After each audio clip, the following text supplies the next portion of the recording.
Okay, who do we have in the house today? Oh, Freeman James, you're very welcome. And Floral Jungle, you're also very welcome. Good to see you, by the way. Let's see. I'm just getting ready. Shauna Marie Penny, it's good to see you. Leverguns 50, also good to see you, man.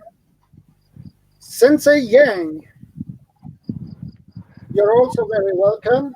Kemal Karatas, sorry if I butchered your name. Um, you're very welcome. Mary's Vlog, it's good to see you. How are you doing, Mary?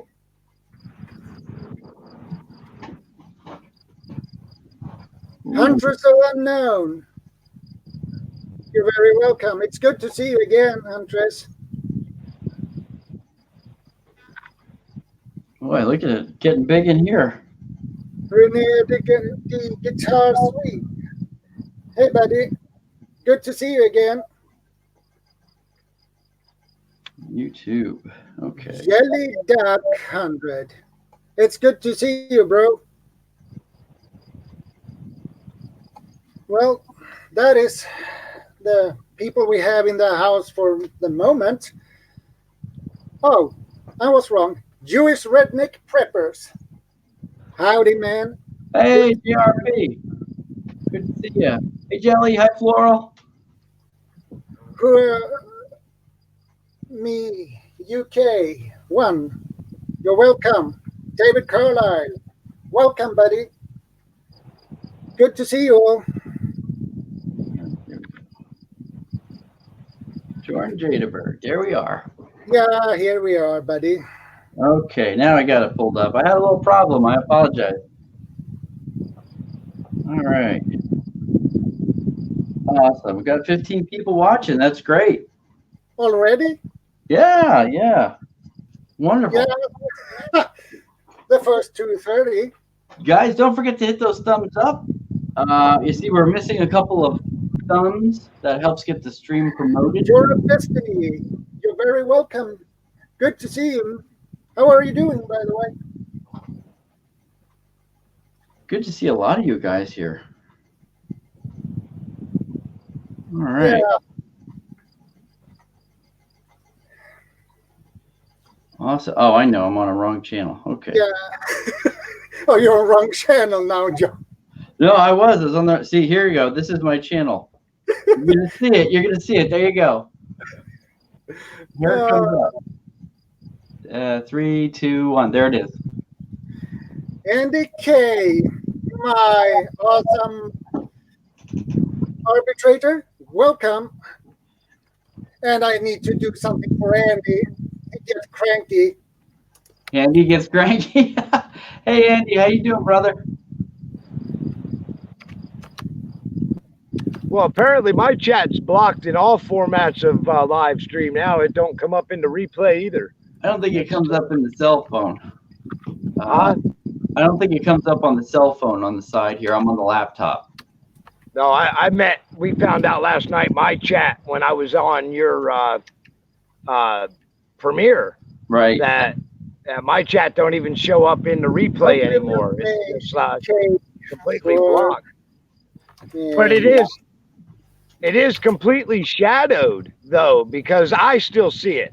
So which I made a video for you, John. There's no way to fake my chat being in your stream, and there it is. But the rest of the world can't see it. So that proves that I am shadowed. I am particularly blocked from live streaming. So at least it's a proof of something to me. Before it was confusing me. Well, that's why I sent you those screenshots, because I thought maybe this is something new now. Welcome to the Retro Movies. It's good to see you, Tony. Hey, RG Homestead, it's good to see you. Ah, RG Hi. Homestead, it's good to see you, buddy. Oh, man. People just pop in. That's good. That's good. Very good. Good. Yeah. So, what's going on this week, Jordan? Well, today we have a topic, home preparedness tips and the 5 basic needs for a human to survive. Yeah. Welcome, Jojo. A lot of specialists. I can't pronounce that, but it's good to see you, buddy. The 5 basic needs are food, water, warmth, information, and sleep. These are the 5 basic needs we all need. Yep. And air, food, water, right? Was your 3. And what was your other 2, though? I mean, because that's going to have to be on everybody's Yankees, list, right? Air, food, water. Food, water, warmth, information, and sleep. Oh, you don't have air on your list? No. It's the 5 basic needs. When you said that to me, though, in honesty, the first thing to come to mind was air, food, water. That would have to be on everyone's list, because without air, food, water, you all die regardless. So that only leaves us 2. So then I tried to get poetic with number 4 and 5, and I picked warmth, because as my mind run through, warmth also allows you to dry. It keeps you from hypothermia. Warmth is a big one. It allows you to cook food, possibly even. So number 5, and what would it be? And I gave it will. You gave it knowledge. I said will. You got to have the will to survive, or in your case, the knowledge to survive. It's all good. So there's my 5.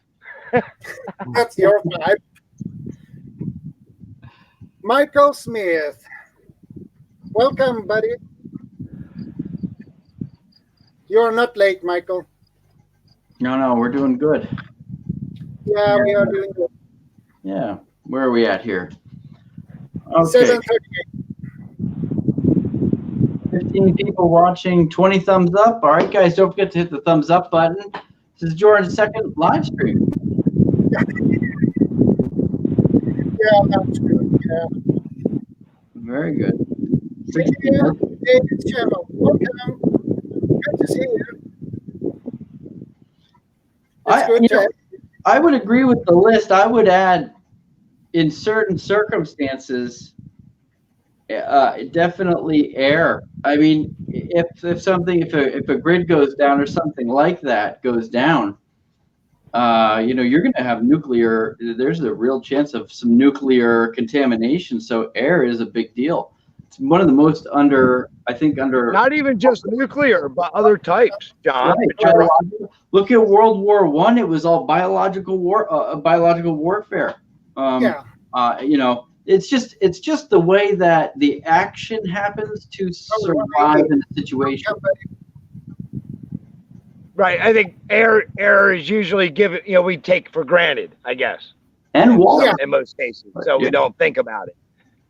But these 5 is what I have. Water's easy to think about. Give it 3 days, you'll think about it. And the same thing goes with food. Those are easy to think about. Yeah. Well, food. We all need food to survive, and to have extra stock of food at home. It should be canned veggies, canned meat, canned chicken, canned fish, canned potatoes, and even mashed potatoes powder form. And cheese on tube. So things that aren't perishable for the long term. Exactly. Yeah.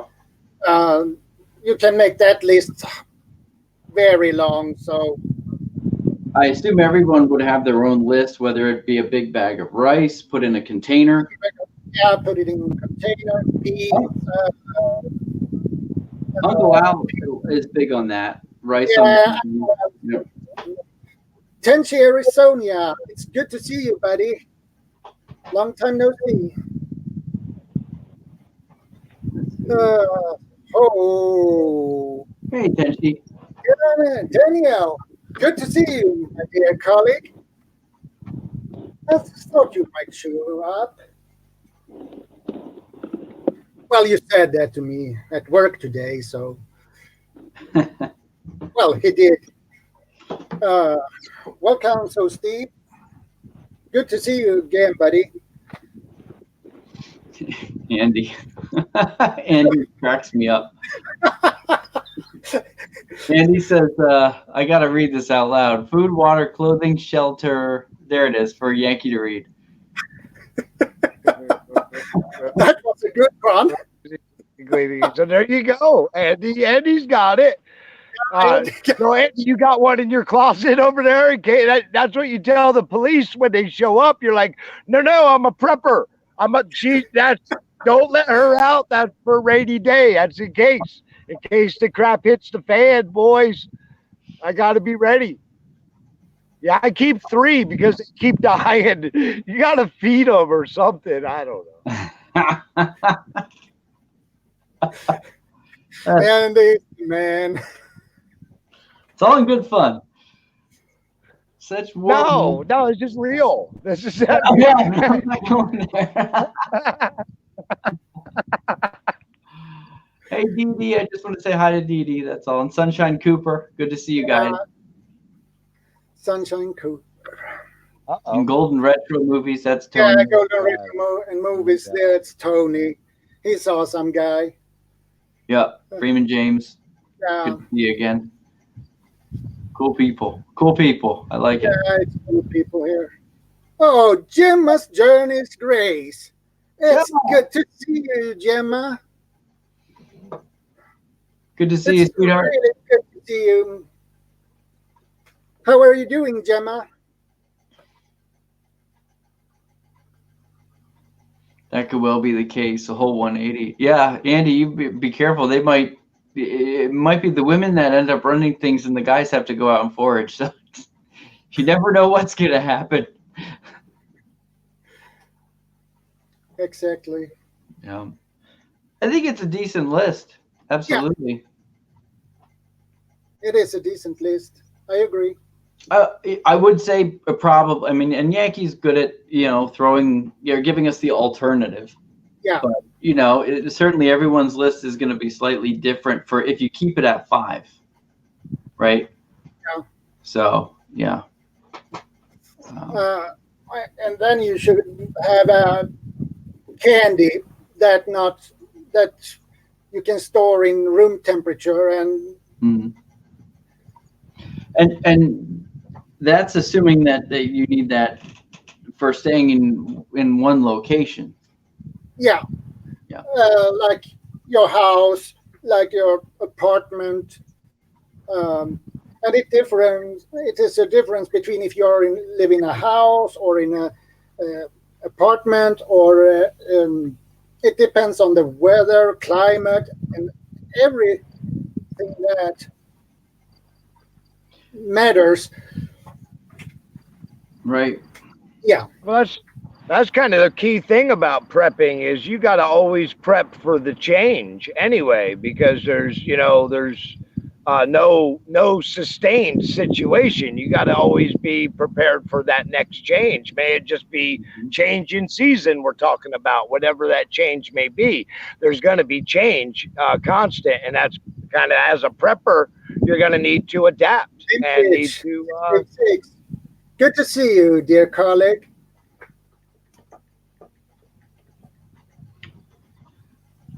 Yeah, I agree with you that. Yeah, I had also mentioned another thing, which was there was a volcanic eruption in the early 1800s that made it snow in July in Europe. So I mean, having primitive skills, that's under information, but that also goes with food. Primitive technology is important. I call it primitive technology. I don't know the right word, but having basic skills, the non-technological stuff is so key. I look at somebody like Yankee. Now, Yankee spent all summer in the tent. Now, being outdoors, you are, whether it's warm or cold, you're there. All right. You have your own water. You're out. You're self-sustained. You're using solar, the whole 9 yards. So you've got your own warmth, your own ability to sleep, your own shelter. So you're not able to get wet. You can sleep. It's to me, you're working some of the basic needs right there. Yeah. See, and in my opinion, though, there's a big knot when I look at that as a prepping standpoint, because of the fact that this is still built on a sustained system that it needs to operate. Okay. Factions can change. So in a change situation, this camp right here, there is no way I could personally bug out this camp with all the gear I have and whatnot and transport it anywhere else. So if this was no longer a sustained place, if that was the change I was facing, well, none of this matters anymore. So anything you see here as a prep or anything of the course, it don't mean nothing. It's because it's all be left behind. Yeah. And that's that. So, it's hard to say that to be prepped for the change. And I've said this before on my channel. I'll kind of say it again. There's only one true way to be prepared for everything.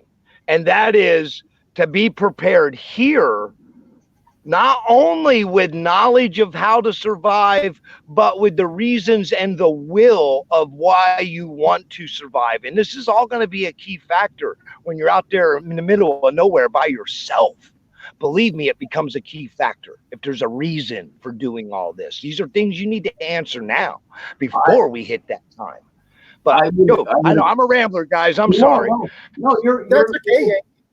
It's an interesting topic because that's the difference between prepping and survivalist. A survivalist will eat another person to stay alive. A prepper is simple as. Dennis, good to see you.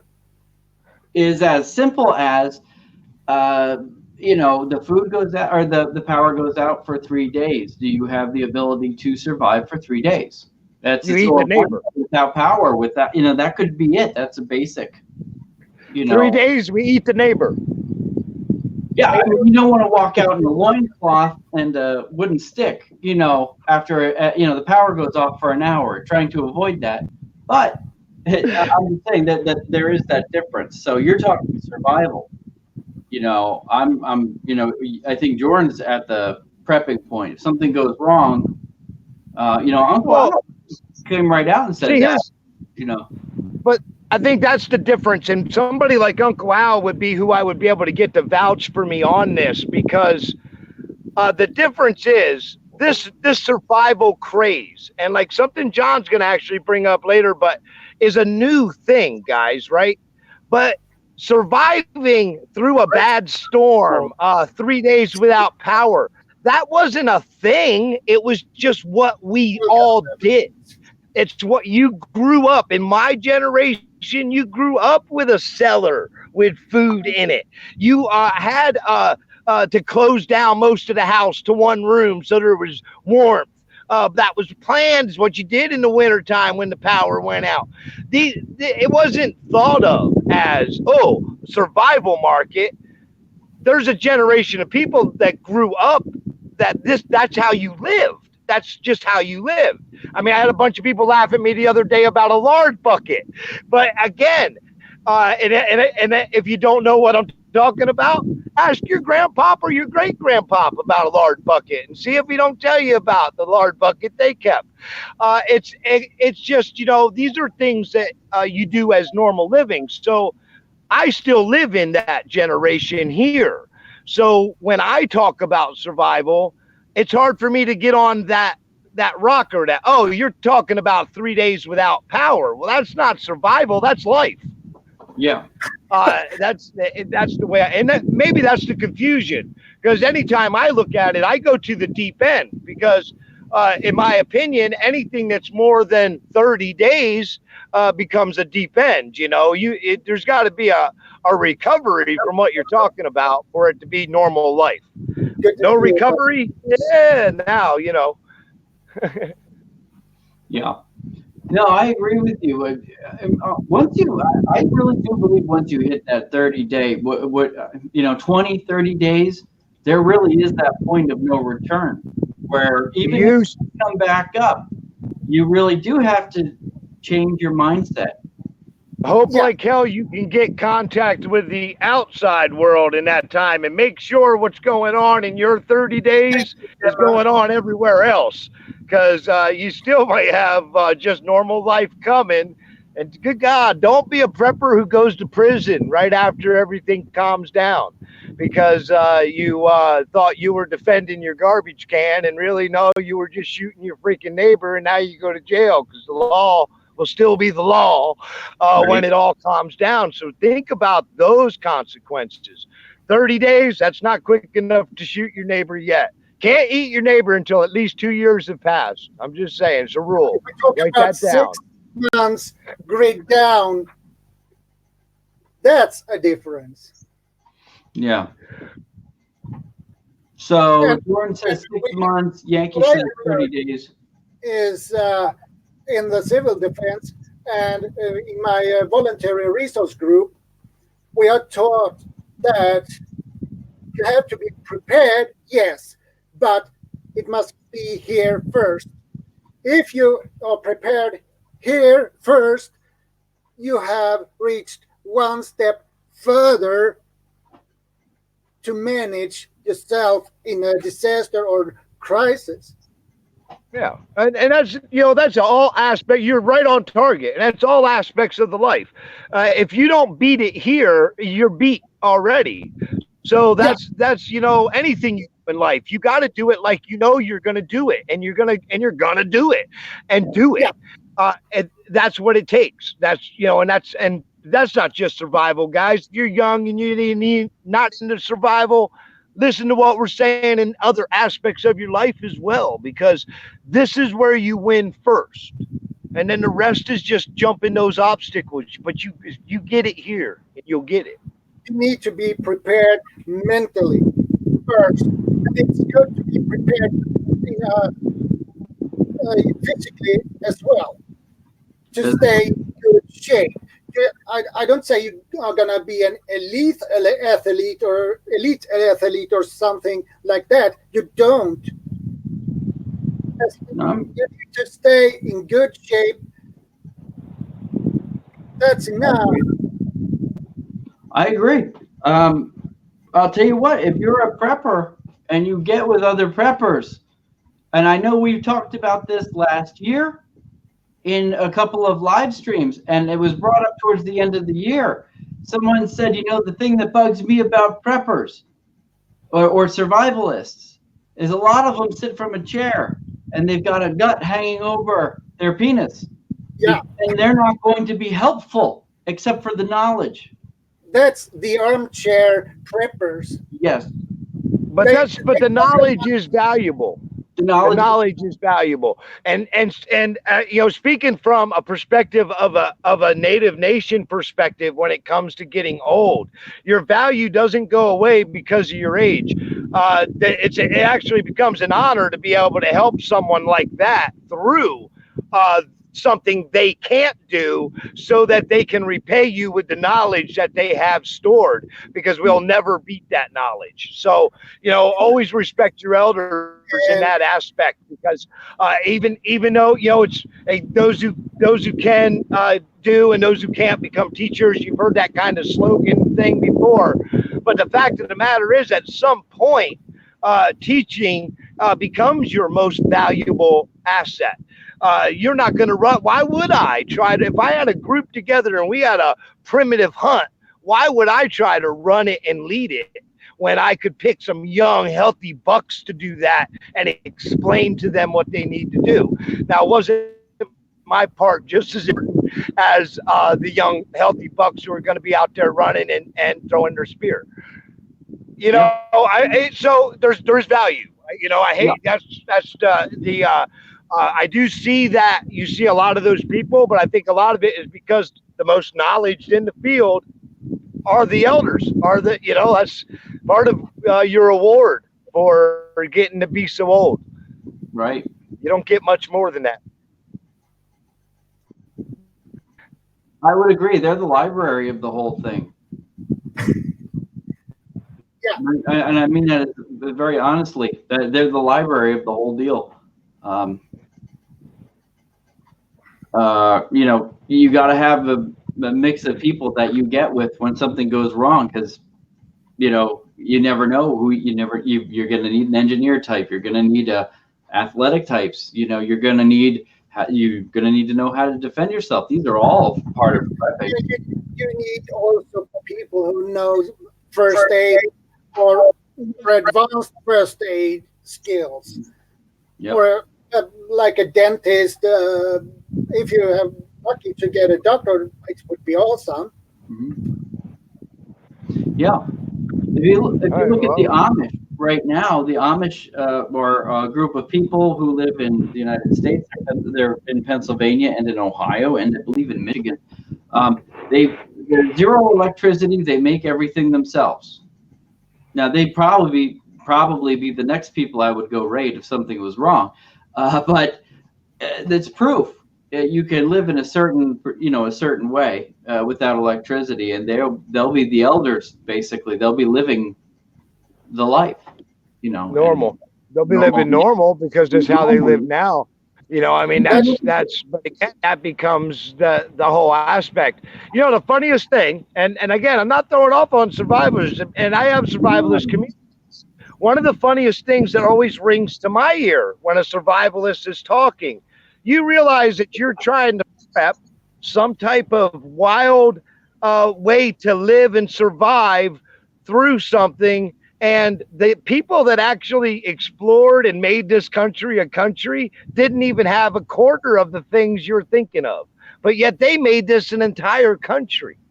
You know, and they did, with I mean, guys, with no automobiles, with no, they did it. And look at what we are today. So regardless of how hard you really put thought into your survival technique, if this was a long-term thing where mankind regressed to a primitive style again, what would come of that? Eventually, believe it or not, this will come of it again, because that's what man does. So, I mean, and again, that's another whole spin I see on the survival aspect is. Yeah, well, the other part of it is the medical part of it is twofold. The way I see it is, one is your birth rate, your survival birth rate is that's going to be affected. But on the other hand, guys, in a prepper situation for 30 days, if things go down, how many of you are on blood pressure medication? How many of you are how many of you are on medications that if you didn't have, you could have a stroke? You could have all sorts of stuff like that. And that is a big one that these days we're all on a lot of medication. Think about that too. That was another one that we talked about. Diabetics. Blood pressures, insulins, levothyroxines, hormone pills for people that have had surgeries and their bodies can't make the things that they used to make. Mm-hmm. All these different things. And guys, here's the biggest thing with that. Try to get more than a 30-day supply and see what happens. You don't get it. It's impossible in most cases on a lot of these drugs. So what do you do in that aspect? And I'll tell you this, if you have any ailment at all, and you do not at least take a few minutes a day and research what I can possibly do naturally to help, you're be really screwed when the 30 days goes out and it don't recover. At least maybe a natural herb will give you some type of relief on addition to the meds you were taking. But to do nothing at all, cold turkey, I don't know. I don't know. Very true. That's like telling somebody bad news, though, when you think about it, because we don't have a choice when we're put on that stuff, and there we are forever on it. Yeah, but here's the thing, though. When you put it in the prepping circumstance, there is no good news. There is no bad news. There's just what you need. Well, there you go. It's all about. If you're sitting there and maybe prepare for it. Yeah, I mean, maybe somebody's sitting there and they're on pain meds, which is probably going to be the biggest thing that people are going to need. There are a lot of people on pain meds. It's the biggest thing going right now. Well, drugs will be number one trade in a full collapse. Drugs will be number one trade, just like it always has been. Alcohol and drugs. If you know how to produce drugs and brew alcohol, make that your side business in the collapse. You don't need food or nothing else. You'll have all that on trade, because those will always be in need. Because A, you're going to have a society of people who don't want to remember what the heck's going on, and B, you're going to have a society of people who honestly need meds. And both those societies click together means a whole lot of product being sold. Yeah. Go ahead. Jordan was going to say something, I think. Yeah. I just forgot it, but. I'm sorry, Jordan. That's okay. But the problem will be also not food or medication. Water will be a huge problem, especially clean water.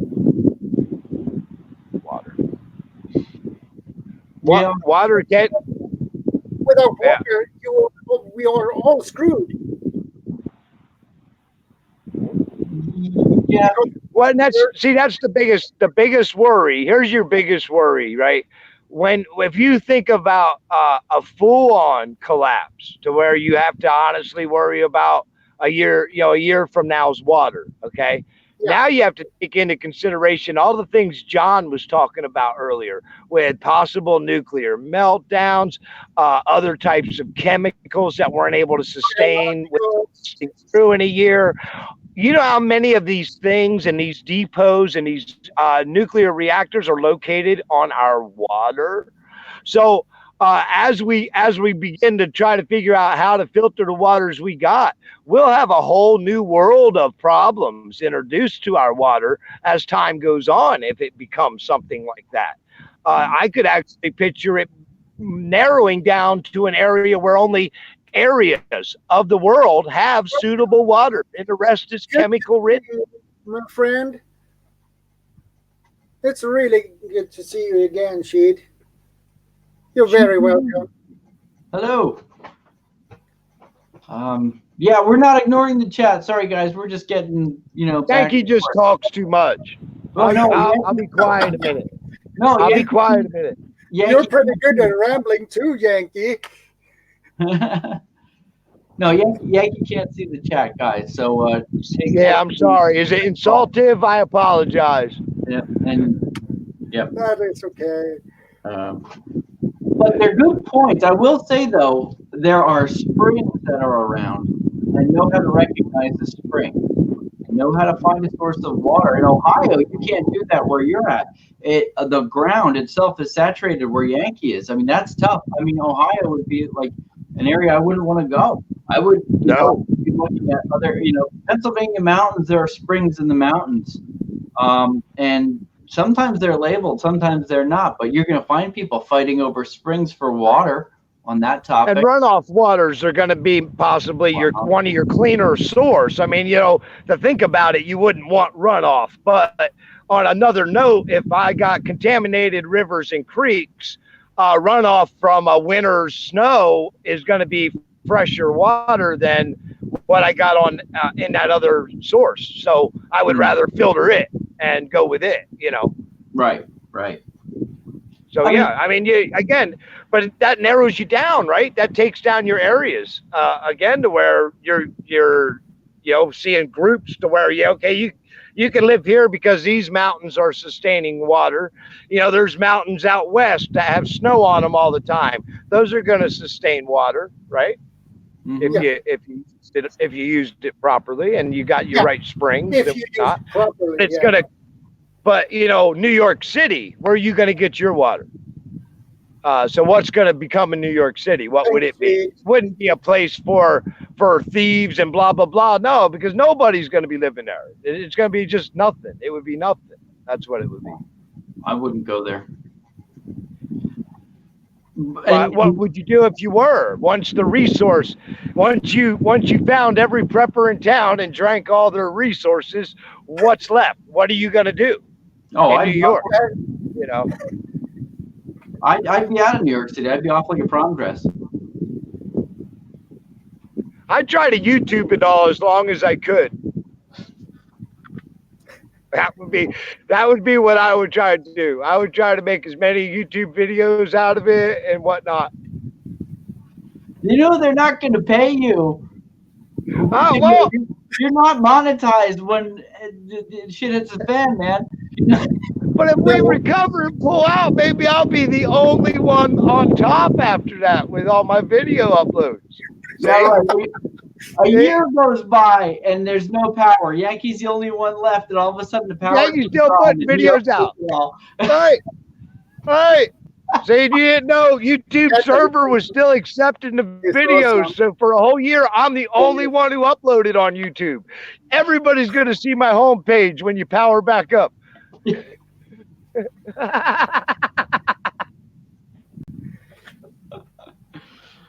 Oh, that's going to be interesting.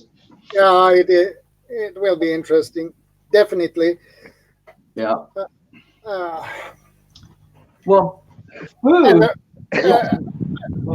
we have, and the next point then will be war, and that can be pretty tricky if you don't have the right gear or right. And with gear, I mean clothes, or blankets, or sleeping bags, and heat pal, which is a alcohol heater, which you can use as a stove as well. So that is an awesome. A great tip, Jordan. Every year, and winter's coming, fall's coming on, so it's the time of year to get it done if you guys do it. And if you don't do it, maybe it's something you should start doing. But in your trunk of your car, I always keep 2 sleeping bags for cold weather sleeping bags with some extra flares and a few snacks, and occasionally bottles of water. Just all depends. I usually change them out.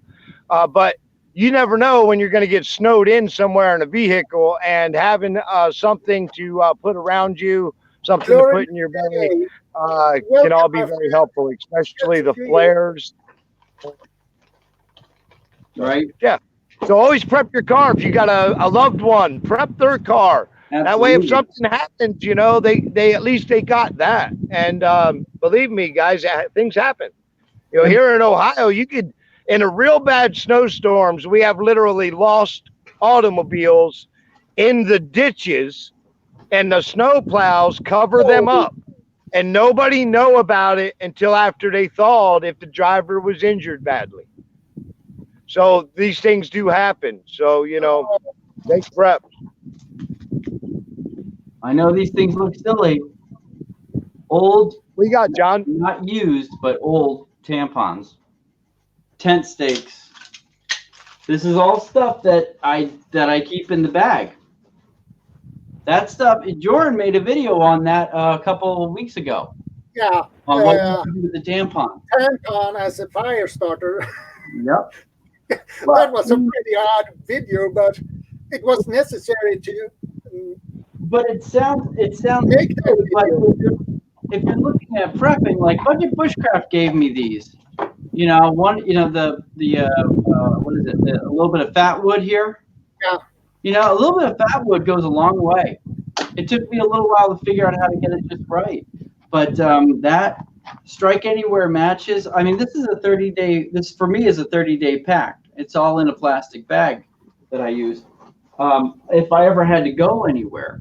But at home, you know, we're pretty much covered for 30 days. You know, we've got the gallons of water. the 5-gallon containers, that each one of those lasts about a day. We're not really truly covered, but a generator is important to run just a couple times a day. For if you have well water like I do, you can plug in your well. Thanks for stopping by. So take care. Take care, anyway. Shaq. Yes, they are, Tenchi. Absolutely. And by the way, I'm going to tell you, I learned a lot of this stuff between talking with Yankee last year, talking with Uncle Al. He was my first mentor, and Joran. Uncle Al sent me a great list, a great how-to. Yes, they are, Tenchi. And it was wonderful. It's the first community I ever got into before I just went all nuts on YouTube. Including, thanks, Glory. Including keeping cash money, whatever is the major currency of the time. Don't keep it anywhere. Don't keep it in your house. You get a tub and you dig down, and you put a bunch of stuff in there. That's a big one too. I was talking about that with Will from Just in Time Prepping. You were in that chat, Jordan. I remember. Yeah, I was there. Yeah, and that's almost a year ago that we talked about that, because my question was, how deep does it have to be? And the answer that Will was saying was, if you're going to prep for over 30 days, or if you want to have a place where you can get something and no one else can take it, in theory, it's got to be below the frost line. Yeah. But that never occurred to me when I was thinking of it. So that was a great chat. Yeah, that was a great chat. I agree. Yeah.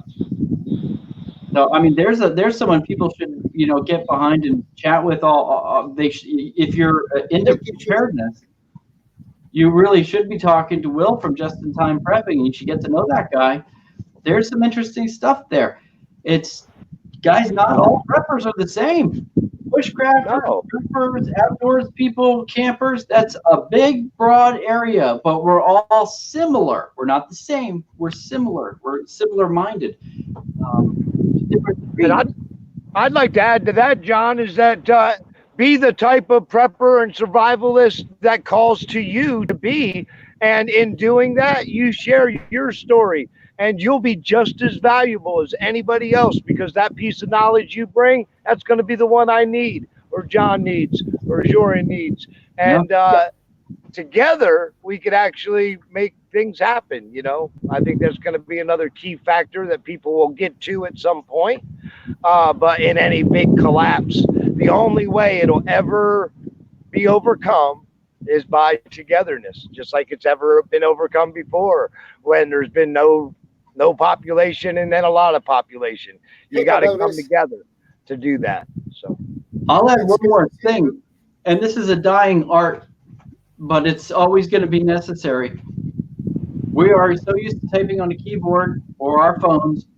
Don't forget how to write, and don't forget to keep paper and notebooks, because that's all you're going to have. And your mind, if you're not mentally prepared, your mind will play tricks, I guarantee you. I've heard about this kind of stuff.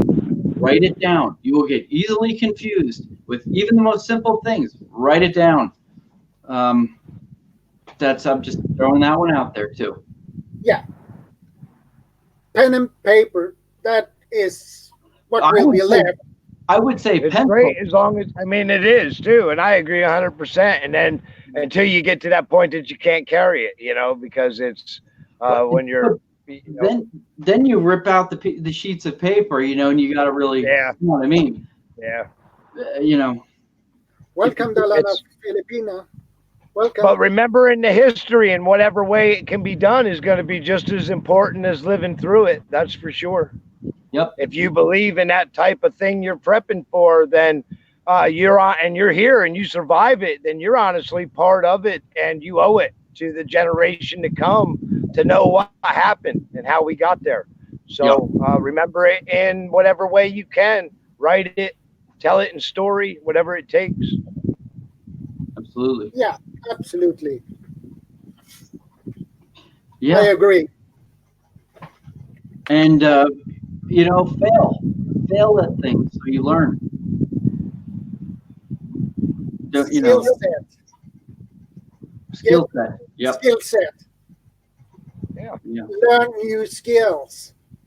Yeah, and you can learn it anywhere. It's like I give so much credit to people I watch them, like even how to use a fire starter. Look, a fire starter, in my opinion, whatever start is no different than a Bic lighter. It's a fire starter too. A magic little wheel spins and hits a spark that ignites. Wow. All right, but when we get all these fancy ones, and I've seen guys have them and like, oh, I've never used it and not know how to use it. I give so much credit to guys that take these and use it in your own ashtray in your own house if that's what it takes, but know how to use it. And it only takes a couple seconds to learn, and they're easy. They're all easy. They're all just as easy as the Bic lighter. And when you get your gear, you need to practice. Practice, practice, practice. If you get a ferro rod and you have it on your shelf, and you never used it, and when you really need to use it, you don't know how to use it, and you have really serious problems. Yes, I agree. When I was the first ferro rod, a lot of things were given to me by Budget Bushcraft when we had our meetup. And yeah, Budget hooked you up with some cool stuff. Yeah, really, really great stuff. By the way, hello to everyone in the chat. But this is only my experience. The first time that I started doing this, I took my son out, and I thought to myself, I've got my fat wood, I've got my knife, and I've got my ferro rod. And I wanted to teach at that time he was 4 years old. I was going to show him how to make a fire. I was extremely embarrassed when I could not start a fire. And I told him to just go run around for 5 minutes. And I had to look up a YouTube video on how to actually use the ferro rod correctly. It takes practice. It took me practice. And don't be ashamed to say, I don't know how to use it, but I got one. That's fine. We'll use it. Yeah. Fire Up Fridays was a thing we used to do. And I think Will still, I don't know if he still does it, but Fired Up Fridays, man, you got yourself a tin. Practice. One thing I have learned about ferro rods, good point. That is a learning curve to get good at it. It's really long learning curve. It's uphill, basically. You need practice to get everything right. Well, to learn the basics to use a ferro rod is easy, but to master it, that, my friend, that takes some time. It might take years before you master it. You can be good at it if you practice for 2 years. You can be pretty good at it, but you're not a master to use it. You might have to use it for 10, 15 years before you can master it. And you need to practice on different materials to see how they behave, because some of the materials are really hard to get the spark to ignite the material.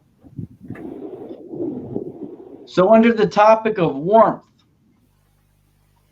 what are ways that people can... Sorry, Sheed, I have no ice cream. What are the different ways that you can stay warm? I mean, of course, that means make a fire. Warm clothes. Right. Warm clothes. If you're outdoors, you could pack rocks around your fire and let them get good and hot from the heat, and then take your bag or your shirt, jacket, sweatshirt, whatever, and wrap around it. I've always done that when winter camping. I'll put those rocks. Like I'll take my towel. I always have a towel too in the bag, and I'll do that with a nice sized rock and put that in the bottom of the bag and literally lay my bare feet on it while I sleep, and it'll keep you toasty through the night. But that also works for drying out stuff. Like you get your boots soaking wet, go down to the riverbank and get a bunch of gravel and heat the gravel up real good and drop that in your boot, kind of shake it around and let it set a little bit. You'll be surprised how quick it pulls the moisture out and dries your boots out. It's another good tip for when you're out camping in the cold and wet. Tip. Yeah. So starting the fire, you can use a ferro rod. You can use a lighter. You can use matches. You can use cattail is a good one. Yeah, cattail is awesome. Bow drill, cotton balls, obviously a tampon, but you still need the spark or you need the heat. So the bow drill, knowing how to do that is important. To use a bow drill, that takes a lot of practice. I have tried that once, and that was really, really hard. Yep. And in fact, you waste a lot of energy to get it. I was going to say, in fact, a lot of people find even a friction fire easier than the drill, but both take a lot of energy.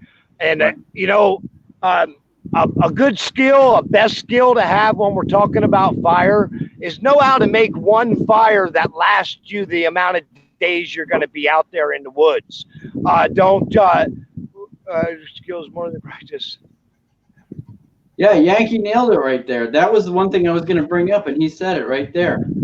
Yes, well, I mean, because if you can go out for 3 days with one match and have fire every day, then you got a good skill right there, because it don't take much of a skill, but it's easy. It's easy when practiced, but you may not know to catch it soon enough and blah, blah, blah. And so practice. Again, it's something you'd have to get out and try to do.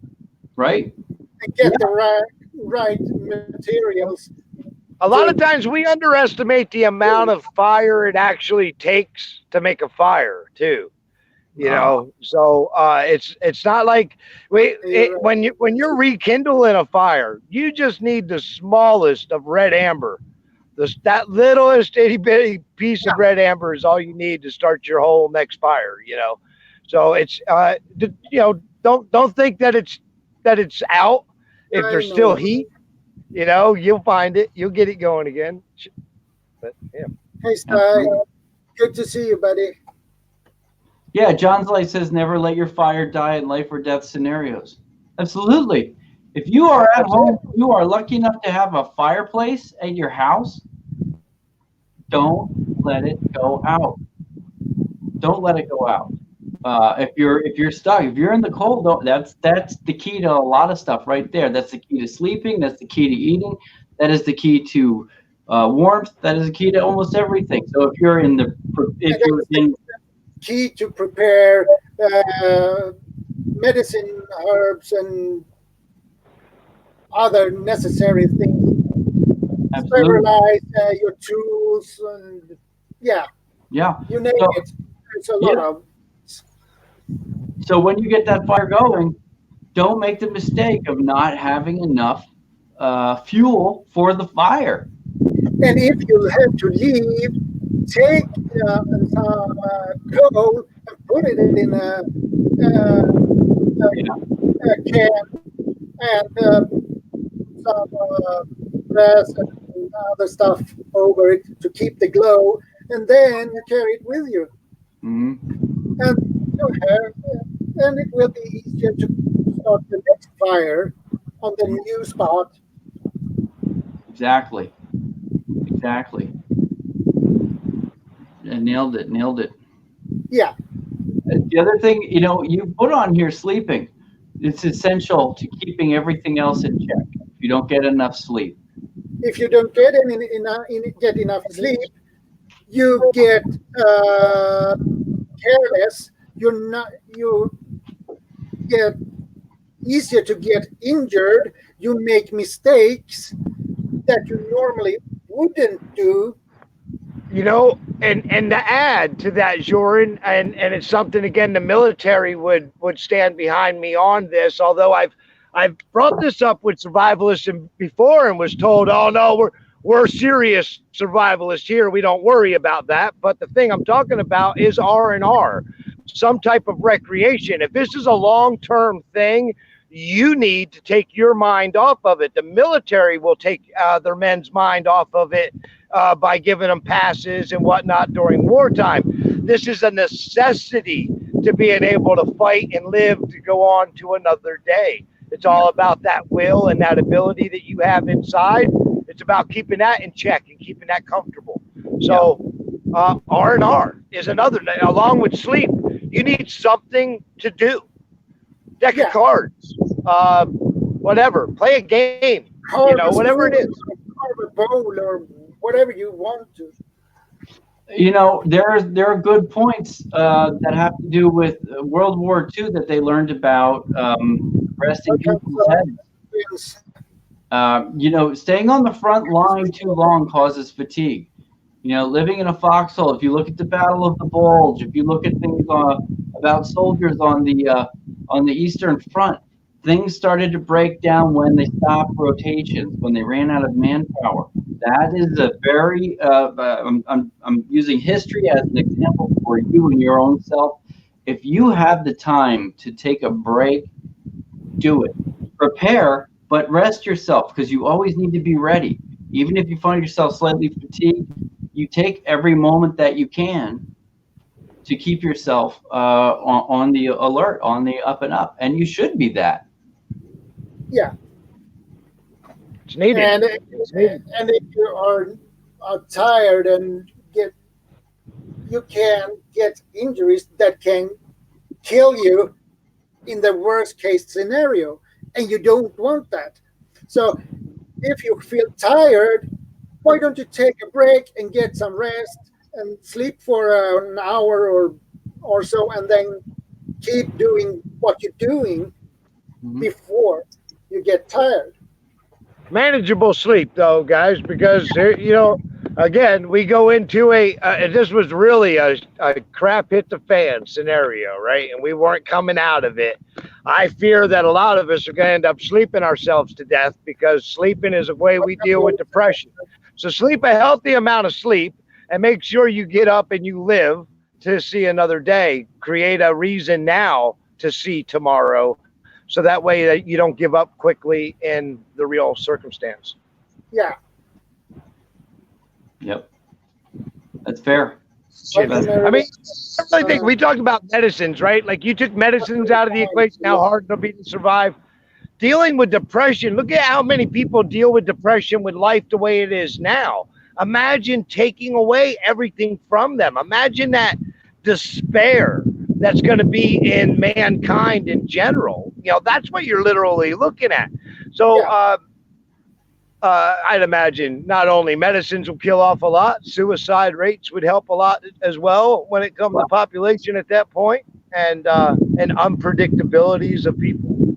Yeah, there would be a lot of life taking, which that's part of natural selection. I'm sorry to say that's natural selection. That's thinning the herd, and I'm not embarrassed to say that that's going to be a thing that you've got to mentally prepare yourself for. If you're in a group of people,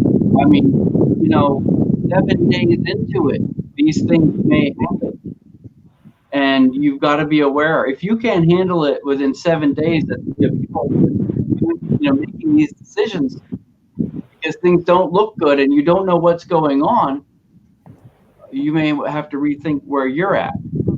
And that comes preparedness. Yeah. That comes down to you. It comes down to what you do with the situations that you're dealt, how you handle things. Mm-hmm. Thanks for stopping by.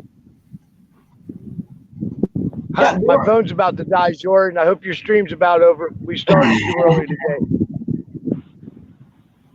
I'll say one more thing in closing, though, because it's after 9 minutes. But I will say, though, on the topic of depression, yes, some people who are doing very well in their lives right now become depressed, and that's something we will all have to deal with. But there are some people that will become liberated by living outside, and they will find that they're liking the particular world. And again, would become your natural selection, like you mentioned, John, because that's what would happen. If you're going to have to now be the guy or gal who can get on with life regardless. And stop and think about that a minute. How do you react right now to whatever problems you were dealt, right? Think of the biggest problem you were just handed.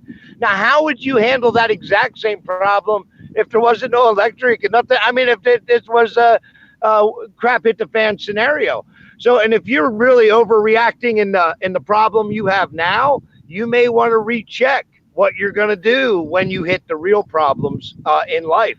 Because, you know, that's probably the one biggest thing that's going to kill us is the fact that we're not going to be able to handle what we're facing. So, you know, prepare yourself. Yeah. Yeah. And the last thing, information.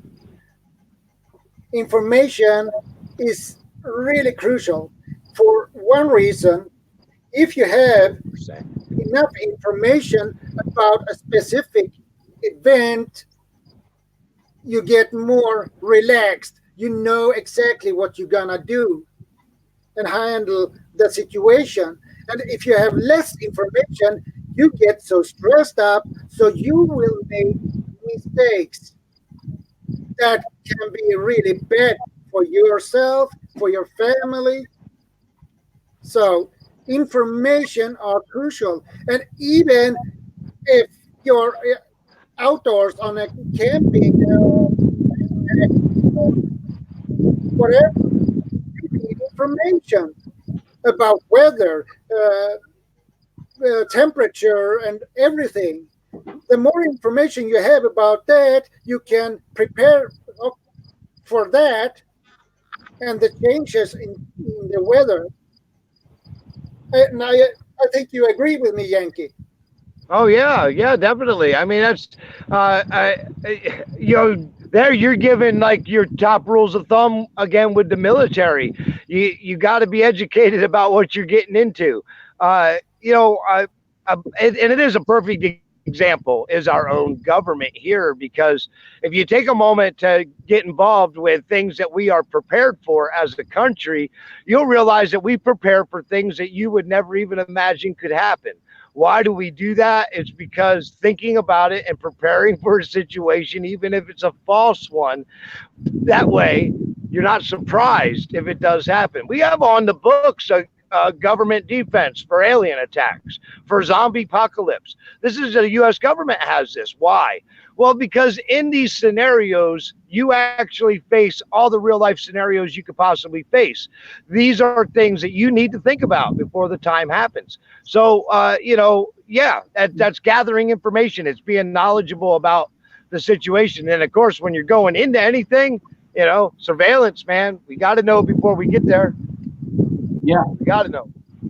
That's the ultimate in gathering information. If you think about the scenario, an alien attack is the most, you know, you think is the most outlandish thing in the world, but you've got to create intelligence in every facet, no matter how it comes about. It could be something. Well, I would imagine. See, here's what I think on those takes. You know, I'd like to sat in the room of discussions when they were discussing an alien invasion, because I wonder how many applications we're able to use in other aspects of war and whatnot from the ideas that started flying from these fellas skidding out what to do in this scenario. You know what I mean? So that's why I love giving myself scenarios all the time and just think about, oh, well, but what if this happened? Then what would happen? Now what? You know? And right when you get yourself to that saved point, that's when you say, but what if this happened? And knock yourself right back off of it again and see where you go next. So that's fun. It's fun to do. Yeah, I'm with you on that, because I mean, even in the video tonight that I'm dropping on, you know, on the other channel, I talk about the Space Force. Now, people 1%, guys, I'm going to disappear.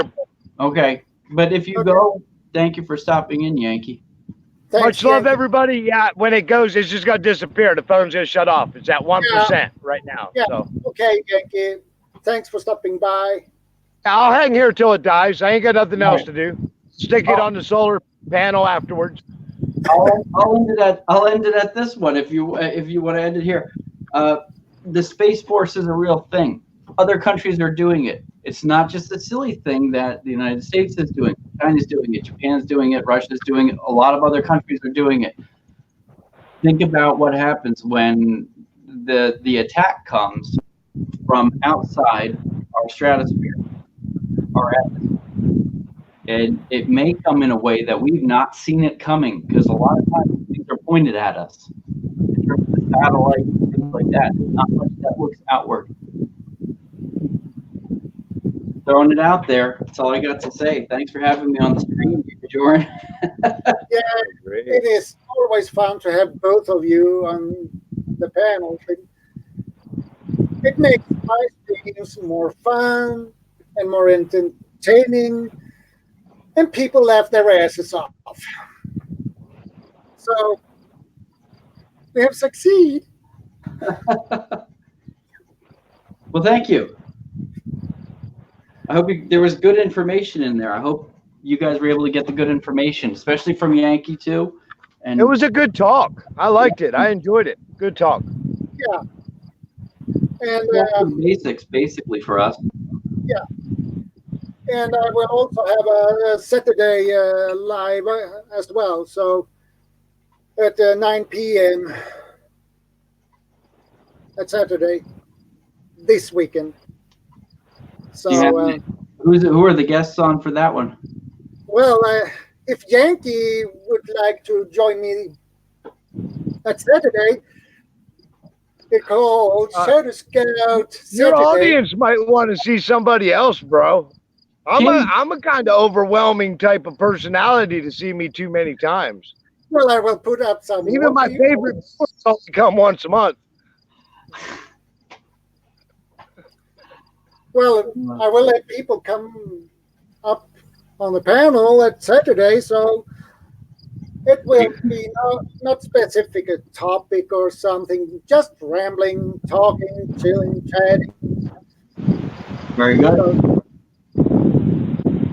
John, you're in Niagara this week, right? I'm going to be in Canada for a week or so, yeah. So. Yeah, you were in Canada. Yeah. I'm going to go drink some maple syrup. You should get this live show at least once from the trip. You know what? If I can find Wi-Fi, apparently it's very hard to find in Canada. Oh, they don't have Verizon up there? They don't have, they don't have, it's a different country. It is a different country. So I can only get a SIM card, and that might have some data, but I don't know that the data is going to be all that good. So it might be vlogging for me. Yeah, probably. Yeah. It is better if you have good connection. Yeah. I can't believe it's still holding on here. Yeah, you do have that. It's going to go any second. It'll go any second. All right. Well, then we should probably end it if that's all right, Jordan. Yeah. I have run 1 hour, 7 minutes, and 56 seconds. So, and I need to pick up my daughter at the Sky house. So. Okay. Well, I'm going to cut out because I can do like about an hour, which is not as good as I am. Yeah. I got an hour, then it goes downhill. But I want Yankee on at Saturday, if that is okay with you, Yankee. I got to check, see what I'm doing there, Jordan. But yeah, I'll try to help you out. That's 3 p.m. for you. 3 p.m. 3 p.m. What happened?